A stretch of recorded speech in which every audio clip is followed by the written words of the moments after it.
obviously, after listening to John there, you can see Tourism Australia has a pretty definite focus and from the results from 2016, a yield strategy that is certainly delivering results. But how are current and future global political, economic and demographic trends going to impact on inbound tourists to Australia?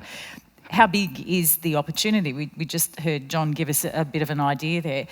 Our next speaker, Nikki Hutley, has many years of experience providing economic, financial market and policy advice to public and private sector clients. She's currently a director and the chief economist at Urbis.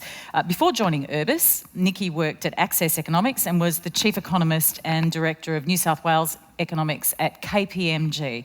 Very happy to tell you that she's here today to answer a whole lot of questions for you on the future of tourism, given global and economic and demographic trends. Ladies and gentlemen, please make welcome Nikki Hutley. Thanks, Chris. Thanks very much. I had got some notes prepared, but after that last comment, I've had to leave them behind. So hopefully, I'll still manage to get through, and hopefully, I'll be less technologically challenged than John. But actually, just that last speech was so fantastic. I have to say, I've booked to my husband and I are going to Ningaloo Reef in May, and just to go swimming with the whale sharks, lifelong ambition of mine, up to the Burrup Peninsula to see the Aboriginal rock art and to Karajini National Park. Can I tell you, in December, I rang and I got the last four-wheel drive out of Exmouth. We need to build up more if we're going to encourage other people to have these amazing experiences. But anyway, I'm not here to talk about tourism because you all know much more about that than I do. I'm here to talk about the big world, and we've had a couple of lovely introductory speeches to talk about the great tourism opportunity, the great achievements of the last couple of years, but as you know, people don't like experts anymore, and they like economic experts least of all. So I'll try not to bring you down too much in the next half an hour, but we'll try and, there are some difficult times that are facing us. So just today, we've only got half an hour, and I want to leave some time for questions. I'm not going to talk about the Aussie dollar because I know someone will want to ask that question at the end. They always do. But we're going to talk just quickly about the levers and what it is from an economics and policy perspective that actually drives tourism, because sometimes that's quite misunderstood. I want to talk about the market opportunities, as Chris alluded to. We're going to talk about global economic factors then and get down into the nitty-gritty of what's actually going on both now and then some of the longer-term trends that are going to have an impact on your industry.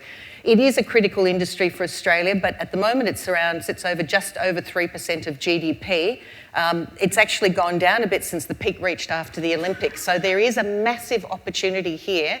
And with all the changes that are happening in global economies, services are so critical to Australia's success, economic success in the future. So, really, this is so important. So understanding what's driving both short and long term your industry is also important. So firstly, just to understand what is it that are the drivers of the industry, and from a point of view of what can be done, I think obviously domestic policy, including talking about security and safety, particularly when you think about terrorism events, which can have a very marked impact. We've seen some limited studies, but if you think about things like what happened with the train bombing in London quite a number of years ago now, but 9 months before tourism occupancy rates got back to normal, after the Twin Towers, it was nearly 3 years, but that was coupled with a very long economic downturn, obviously. So these things can have a marked effect, and Australia being so far away, sometimes we think of it as a disadvantage, but from a perspective of that safety and security, it's an absolute advantage. Marketing, we've heard all about the efforts of Tourism Australia this morning about how marketing can have such a big impact, and it's really crucial in, as we've said, in this crowded marketplace, despite the amazing differentiated markets or opportunities for tourism that are here. And investment in leisure and recreation infrastructure, and that includes events as well. Particularly when you're talking about getting people to go to the regions, that is absolutely pivotal to be able to have that right thing, to have a destination in mind. We've seen some pictures up there this morning of some of the fantastic places, but you've got to be able to get to them easily, to find the activities once you do get there. So, on the other side, there's a whole load of things that can't be controlled, and the first one is currency. And in the short term, the Aussie dollar does make a difference. But for people to suggest that the Reserve Bank can basically intervene in the market, I like to liken that to being akin to nailing jelly to the wall. It's just not possible for us to, as a small country, to make that amount of difference. Obviously, global politics and economics have a big impact on where people travel and how. And finally, over the long term, studies have shown, and they are economic studies, so academic studies, but it is the basic income level of countries that will drive their ability and desire to travel outwards. So one of the things I'll be focusing on today is where are the best opportunities in terms for the medium to long term in terms of those economic opportunities. So where are markets coming from in terms of opportunities? Well, we've already heard a bit from both the Minister and from John, but I just wanted to point out, Tourism Australia is focusing on those coloured lines, if you like, in the middle there, which is the Asian markets. And I've highlighted China in red because you can see that is the one with the most incredible growth in terms of actual numbers. And if you look next to the countries' names, the number next to it is the number of visitors over the last 12 months from those most recent figures that were released yesterday. So you can see that there's still a really important market from New Zealand, from the UK, even from Europe, which is all North, South and Eastern Europe combined. They are a large part of the market, as is the USA, but it's that China and other nascent Asian countries that are growing. And I believe all of these slides will be made available to you later, so don't feel the need to quickly grab them down now.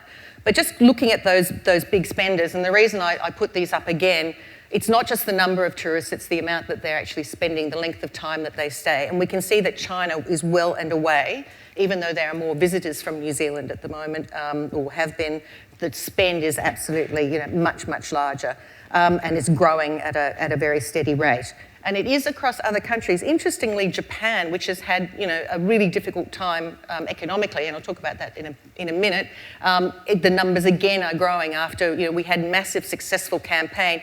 In fact, back in the very late 80s, before the crash that we had then, my husband and I were thinking, do I really want to work in financial markets? Let's go run a scuba diving school for Japanese tourists in the north of Queensland. And of course, then the great Japanese crash happened a couple of years later, and I'm really glad that was a decision we didn't make. But since then, Japan's been moving very slowly, but it seems to be having a pickup certainly in visitation to Australia.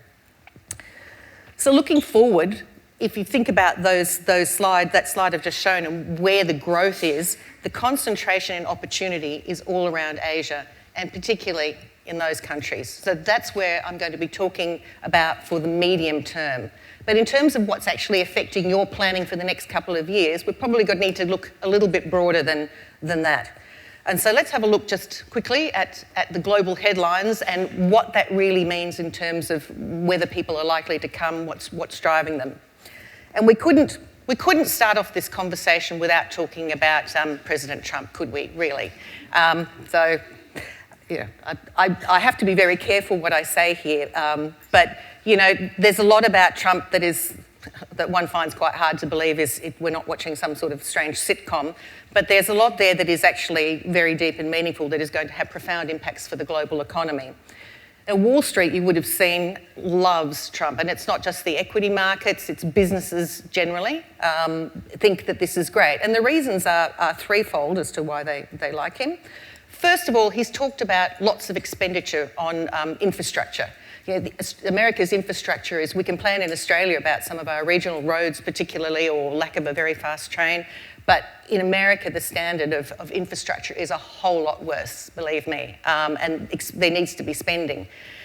So he's talked about that, and quite significant amounts. He's talked about cutting taxes, but basically for high-income earners and for companies, not for lower-income earners, and talked about cutting red tape. That's very much in a hyperbolic sense. We're going to cut red tape. We haven't heard too much about what that specifically means, apart from perhaps some of the environmental considerations. But this is why economists like myself and many others are a little bit sceptical Some of the things that he's been known to say, the concept of global warming is created by the Chinese. It's really interesting. I saw something the other day that quite some time ago, the Chinese actually said that global warming was a conspiracy created by the Americans to stuff up their trade. So who knows who it is, but obviously there's conspiracies everywhere. We all know about the TPP, the Trans-Pacific Partnership is now a thing of the past, and obviously the trade wars, the protectionist stance is probably the thing that worries economists most. It's economics 101 that free trade is good, and anything that stands in the way of that is not good for anybody, including the Americans. If you think about what he said about the pipeline, I mean, there's a great example of cutting red tape. It's like, we want a pipeline, we don't care whose land it's going across or what wilderness, we're just going to put it in. And by the way, you have to use American steel. Now, American steel's gone out of business for a reason.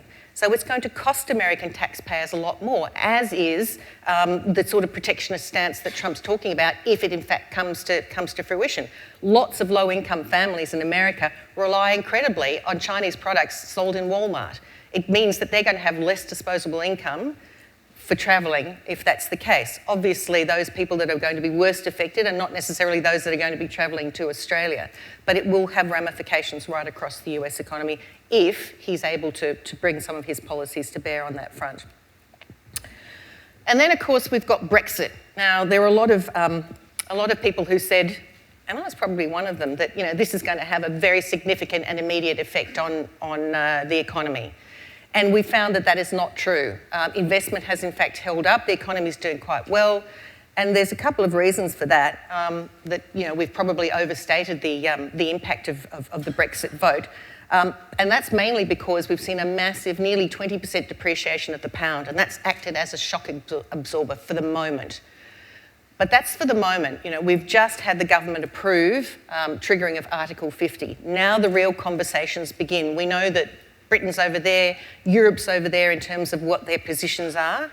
If they can't get good agreement, the Brits can't get good agreement on how to reinstate some of those trade agreements and some of that access to market, and let's face it, the Europeans, particularly the Germans and the French, want to send a clear message to other countries that are considering perhaps having a referendum as well. They want to send a very clear message. They're not going to play nice. So I suspect that maybe we've underplayed how quickly the impact will come through, but not that there will be an impact. And we're reading constantly in the media, we're looking at Hong Kong banks, a couple of them now looking to establish a presence just announced in the last week in the Netherlands, looking for alternatives to if London becomes not a good place to continue to do business. And the EU angst is rising as well, and we've seen this on the news. Obviously, a lot coming up from the Netherlands election yesterday. It looks like the Prime Minister will get through, but Geert Wilders, who's the far-right candidate, has done incredibly well. We've seen the same for Marine Le Pen in France, similar things happening in Italy, and they're all facing elections over the coming year or so. So this chart I find fascinating. This is the number of people in each of those countries, and the poll was done about a year ago, but it's still pretty current. Probably looks a lot worse now because there's a rising tide of these sorts of sentiments. Number of countries that think you should be having a referendum, and then the number of voters who think that they should be leaving the EU. This problem is not solved. We used to talk about Greece all the time. We don't talk about Greece anymore, and yet there is still fundamental problems with that economy. There's fundamental problems with how to deal with the inflow of refugees, and there are deep problems, unsettled problems, particularly with the peripheral economies, in actually getting over the problems that first triggered the GFC impacts after the US flowing across to Europe. So there's an awful lot of people there, particularly in France and Italy, you can see, but in basically all of those countries, there's significant portions who don't believe being part of the EU is a good idea. And a recent survey in the Netherlands, 30% of people were basically blaming EU membership for everything that was wrong with the economy that people could think would go wrong. So it was responsible for poor farm prices, for slower growth, for refugees, for everything. There is a really strong sentiment. So we shouldn't necessarily be worrying anxiously at the moment, but we should be aware. It's like the black swans that we talked about after the GFC, that became the global financial crisis, that became a key phrase. I think we now call them maybe grey ducklings, because we kind of know they're out there and maybe the impact isn't as severe as a black swan event, but they're still lurking there, and we still need to be aware what are the risks that are in play. So just having a look, that's probably the short term. And I think having said that, the global forecasts for the economy over the next couple of years are sitting just under 4%, which is pretty much where the long-term average is. And that's because, A, we've got America's economy is doing a lot better. And part of that, we just saw last night that the US Fed has tightened interest rates just a tiny little bit more. We're looking for another couple of those over the course of this year, because the US economy is actually running quite strong, despite the political rhetoric from some people. We're actually seeing Germany doing a lot better. The UK is holding out. We've seen China not do nearly as badly as was expected. And so overall, combined with the growth from emerging markets, the global economy doesn't look too bad. But like Australia, where we've got this growth sitting just below 3%, around 3%, over this year, last year, what we're seeing is it feels a bit tepid. And if you're as old as I am, I remember periods, when a boom was, we had 4.5%, 5% growth, maybe even more. Inflation was going up, and then we slammed on the brakes and had a recession. Now, of course, we control the economy so much better, and this is through central banks across the world, that we don't have those great big cycles. But what that means is that when we're in what now is actually a good growth cycle, it sometimes just doesn't feel that way. But for an industry that's exposed to the international economy, obviously when the currency is down like this, that's a great thing for you, and you can be growing, as the Minister alluded to earlier, at a faster rate than the overall economy. And that's where the key growth is coming for in Australia. It's coming from the export side and specifically the services side. So what's happening? That's the short term, bit difficult, but not dire. Over the longer term, what's happening? I think, look, we see this all the time. I don't know if I probably spend a bit too much of my time. I commute to work, and so instead of reading all the time, I sometimes get onto YouTube or Facebook. When Trump first got in, there was a lot of memes that were coming out, and there's one with him just going, China, China, China, China, China, China, China. And I wanted to actually put that up today, because it does sometimes feel like all we do is talk about China. But this is why. You look at how strong the growth is. And I think people are focusing on, wow, the economics, yes, the demographics. People in this room understand what the opportunity from a business point of view is, but actually understanding also what the political ramifications are, we have not got there yet. And people often make the mistake of thinking that what is now will always continue. And that's just not the case. There are cycles and there are trends. And the trends can shift, and we are at the moment in a jump shift where we are going back to probably where the world was a couple of thousand years ago, where China was once, previously in the ascendancy. And I think we haven't really grasped what that entirely means, particularly given the specific political environment that prevails in China. India also is probably the overlooked, younger sibling, with China being the brightest older child. You can tell I'm a middle child, can't you? India tends to be overlooked, with a massive population, very young population growth, is also really growing strongly and forecast out to, by most nations most forecasting agencies, to actually grow strongly. So we're looking at particularly India, China and Indonesia being, the three largest together, massive block, the size of which in economic power terms has not been seen previously by the world. So things changing and changing very quickly. We're talking in terms of, the next 1 to 2 decades, not millennium. And part of that is about those countries having a very young population and so having growing workforces. Now, for your future markets, that is absolutely critical. There's 3 things. You need to have a growing population, but you need to have it, young enough and employed and having a job as well. It's not just the population. They need to be employed, and having a growing income so that they can spend it coming to beautiful places like Australia. So that's important. And if you have a look, Africa is actually the one with the youngest and the fastest growing population. We haven't really thought about how we're going to target that yet, and it's probably, given incomes and inequality there, it's probably too far off now. But it's something that should be in the back of people's minds. If you have a look you go to certain parts of Africa, which I acknowledge is many different countries, not one, there are, I was fortunate enough to go to Rwanda a couple of years ago to go and visit the gorillas. And you look everywhere you go, there is Chinese infrastructure everywhere. They are in every corner of the nation, including 93% coverage of internet, which is fantastic. So it is something to be keeping our eyes on as well. But obviously at the moment, it's China and it's India that we're looking at as the big potential growth markets, but also some of the smaller Asian nations as well, and the ones we're focusing on obviously around Malaysia, Singapore, particularly in Hong Kong. Quote from a Fidelity report, the changes in Asia, ex-Japan, are profound and historic. Money has been made and will continue to be made despite cyclical turbulence. And that's the thing, is that the potential of these countries is absolutely huge. And this chart is just showing you GDP per capita growth. So not overall GDP, but how much the individual wealth is growing over time. This is just the last 5 years, the most recent 5 years from the IMF. And you can see in China, South Korea has been mentioned, India, that is really growing quite a bit. Singapore, it's stagnated, Malaysia gone back, and Japan has gone backwards. Now, Japan, the reason for that is because the population is ageing at the most rapid pace of any other economy. And it's interesting that even though Japan has picked up in terms of the number of tourists coming to Australia recently, that we're back on their agenda, as a long-term prospect, Japan is less likely to provide the sorts of growth that other Asian economies are going to, because it has a very strong policy of no immigration, which many other ageing economies use as a means to buffer that ageing population profile.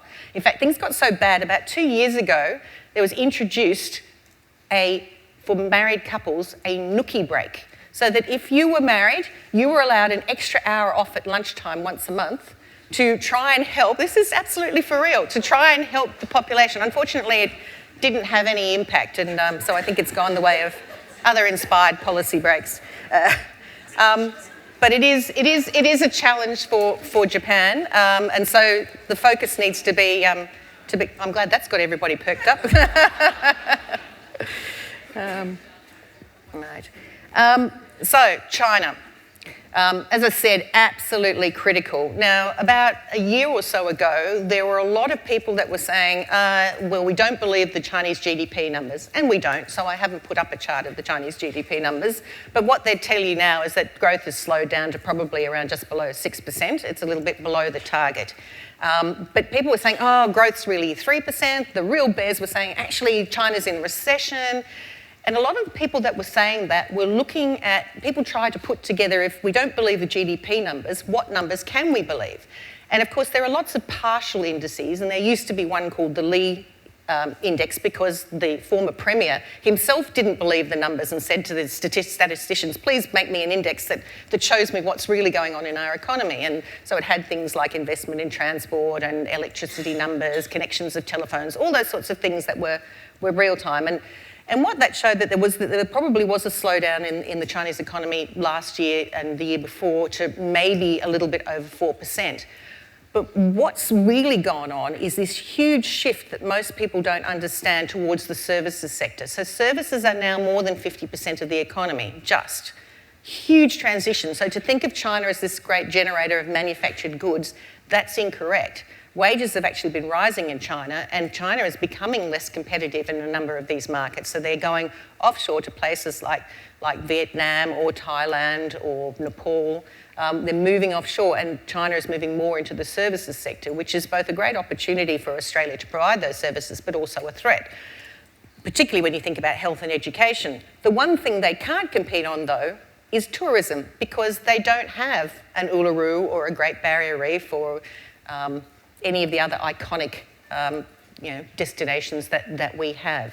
So that is a very fortunate thing for the tourism industry, and one which will lead to great growth in the future.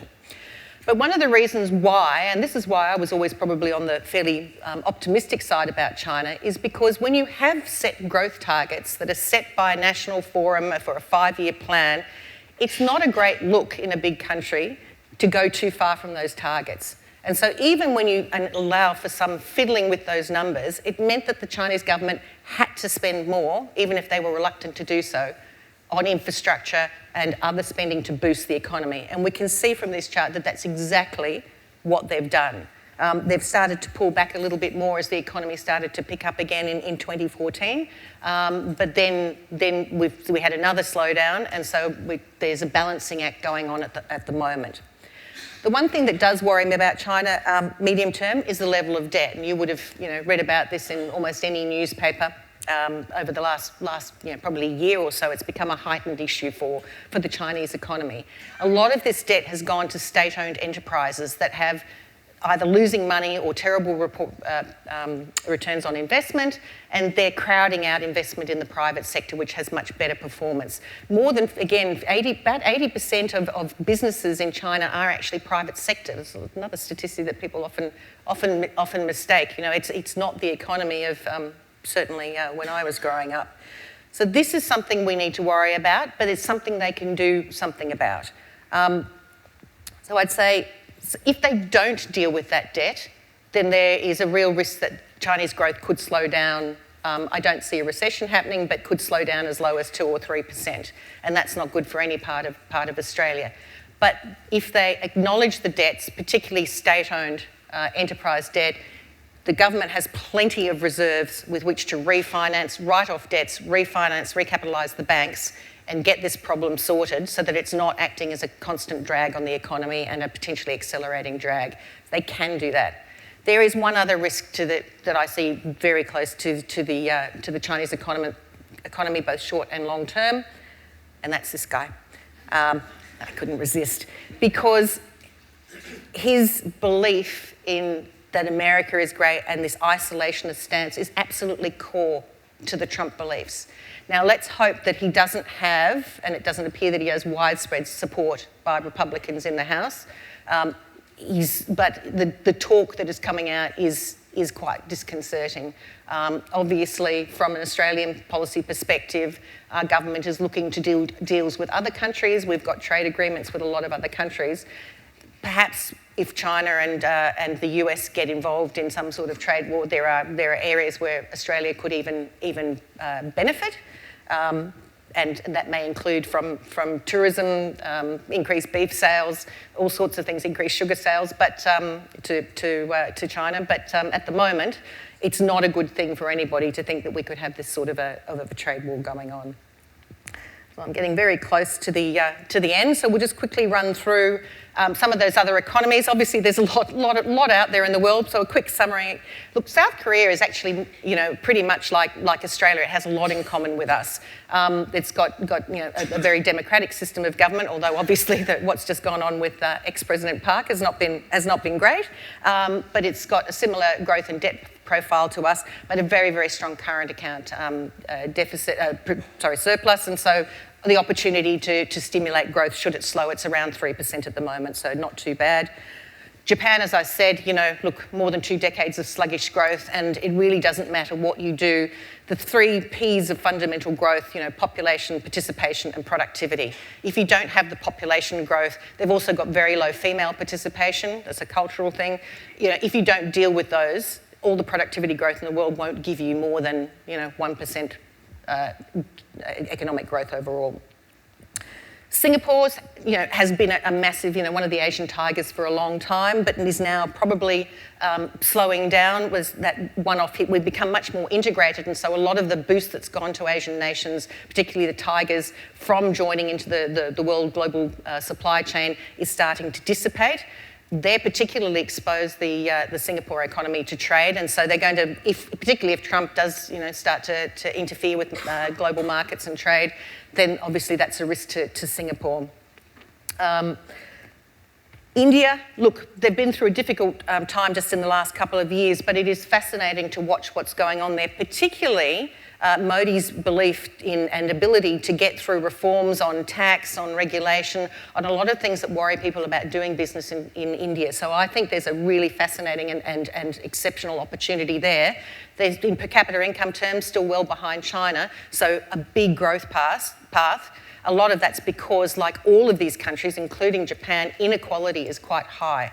And so whilst you have a small wealthy population who will take advantage of coming to Australia, and whether it's sending their kids to university here or coming as visitors, you know, there's a chance there, but there's a much bigger opportunity if you can get greater dispersal of wealth.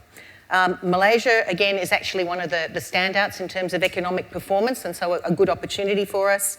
And across emerging Asia, as I said, if we can, or they can overcome that wealth disparity, which is one thing that Malaysia's been particularly successful at, then that's a great opportunity for us over the medium term. So the conclusions, well, for the short term, you know, there is going to be there's just no way around it, heightened anxiety about particularly the political, probably more so than the economic stance over the next 12 to 24 months. But the global economy is strengthening, as I said, particularly the US, the UK is holding firm, China's doing well, and emerging markets will continue to be the strong drivers, so good for some of the Asian markets we're looking at. Over the medium term, look, China's a key driver, but there are risks, as I've said. India and the other Asian economies will therefore be a really strong promoter alongside China. We need to be sure that we're not forgetting about them in our obsession with you know, what we're doing with China, make sure we get all of the opportunity. And finally, in the long run, I'd refer you to Keynes, who said, in the long run, we're all dead. And I've never known an economist who's able to forecast out beyond a couple of years at best. So thanks very much. Thanks, Nikki. Any questions for Nikki? Oh, one just down here at the front. Hi, Nikki, thanks. We've got a mic coming, just so that everyone can hear you. Thank you. Hi, Nikki, Russell Mills. Great presentation. I think you did better than John because you made stats look pretty good as well. There was no mention, or I'm not sure if it's in your remit, but labour supply and supply side issues. How's Australia positioned? I think about 2012, there was about a 50 or 60,000 person shortage in Australia's tourism and hospitality labour supply. Do you have any comments on where we are currently with that in terms of meeting this unprecedented demand? Yeah, look, unfortunately, I don't think we've made a lot of progress. I know there are lots of policy initiatives that the industry that have advocated for and would like to have put into place. I know if you go to places like Broome, for example, everybody is on a 457 or 417 visa. It is basically, you know, we are so captured. If we didn't have the backpackers there, it would be absolutely disastrous. I think everybody accepts that there are huge challenges, particularly in regional tourism. I think that's, you know, getting people to work in places where it can be transport can be a problem. It's about career progression. So I think that is very much a work in progress, and I think it's something that the industry as a whole, really needs to. I think there are lots of industries where the skills are missing, and tourism is clearly one of them. And getting, plans in place with the providers of training, making sure that the industry as a whole provides that clear sense of this is a lifetime career that you can move through. Those are the sorts of initiatives you need to have, but it is still a problem. We've got time for one more, just down the front here. Oh, thank you. Nice microphone work. Thank you. Carolyn Childs, mytravelresearch.com. Nikki, thanks for allowing us to pull our heads out of our own industry and scan the horizon. If we could now turn it around and take it back the other way, the advice you'd give people in this room to take back to their businesses, some 1 to 2 practical things people in this room could do based on what you've said today. Well, I think that depends on where you're located, because I think there's some places where obviously the marketing is working very well. I think advocate on behalf of your industry around that skills point. I think that's absolutely critical. And for those who are not based in the major locations, I'd be saying again, think about what it is that your offering is. What is it that makes you a unique destination? I know there are a lot of regional areas that go, well, why don't people come here? We've got beautiful beaches. But the whole of the east and possibly the west, a bit windy over there, but the east coast has beautiful beaches. You've got to have something that is absolutely distinguishing. And we heard John talk about that before as well. So it's have it in your mind, what do we need to do, and work as an industry together to say, we have got the offering. Because people want to come, but they need to have a good reason beyond the fluffy koala and a day trip to Taronga Zoo to really get out and see all of Australia. And it's hard, you know. People ask me when they're coming from overseas, oh, where should I go? You've got a couple of weeks, you know. You need to have a year to see all of Australia. And there's so many Australians, myself included, who haven't seen every single part of it yet. So it's about, you know, making sure that you give people a great time and they come back, but what is it that makes it that great time for them? So work as an industry together. Sometimes there's a bit of fragmentation to overcome some of those hurdles that are in the way at the moment. Any more? No, that's it. Ladies and gentlemen, please thank Nikki Huckley, Director and Economist at Irving. Thank you.